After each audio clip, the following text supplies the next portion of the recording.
Two Columbus police officers are being held as heroes when a tornado struck the friendly city nearly 2 weeks ago. A Columbus man found himself trapped inside a building, buried under debris. On Tuesday, Officer Roger Tate and Corporal Roman Sones received certificates of commendation for rescuing the man inside. Our Quentin Smith, he speaks with one of the officers involved with the rescue. He now joins us live in the studio with their story. Hey, Quentin. Scott, the officer I spoke with, says he's grateful they were able to safely and successfully rescue the man who was trapped inside. However, he doesn't consider himself a hero. He says what he did that Saturday is just one of his many duties as a Columbus police officer, serving and protecting his community. Body cam footage shows intense moments as two Columbus police officers rescue an elderly man trapped inside a collapsed building. 911 called us and said that a supervisor for the building had an employee that was trapped, and he already spoke to his employee over the phone.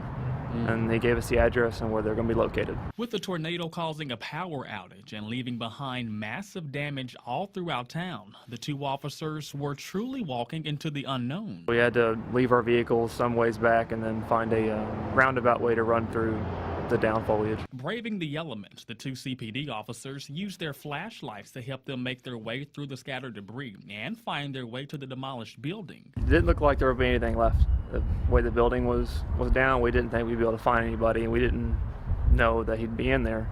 But I guess he heard the other officer and I talking to each other, then he yelled out for us, and then we saw him. Once they spotted him, officers lifted door frames, cinder blocks, and other debris that had the elderly man trapped inside. For one, the fact that he was still alive, that was the utmost important thing. And I was also amazed that, given his age and his injuries, that he's able to at least walk with help.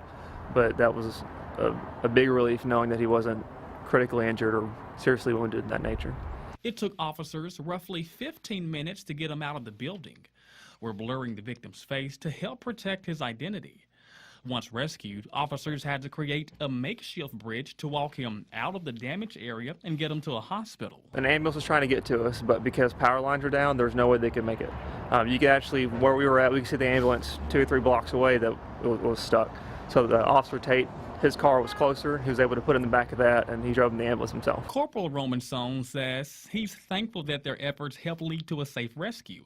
However, while many others are calling it a heroic act, Sones says he was simply doing his job. More or less, that's what our job is. I mean, it does say protect and serve on the badge and the vehicle. So I wouldn't say hero, I would just say a good employee. Now, I'm told the victim was bleeding and did receive some cuts while being trapped inside the building. However, he is now doing fine and he is stable. I also want to point out the Columbus City Council recognized the officers for their outstanding job performance during their meeting this past Tuesday. Scott?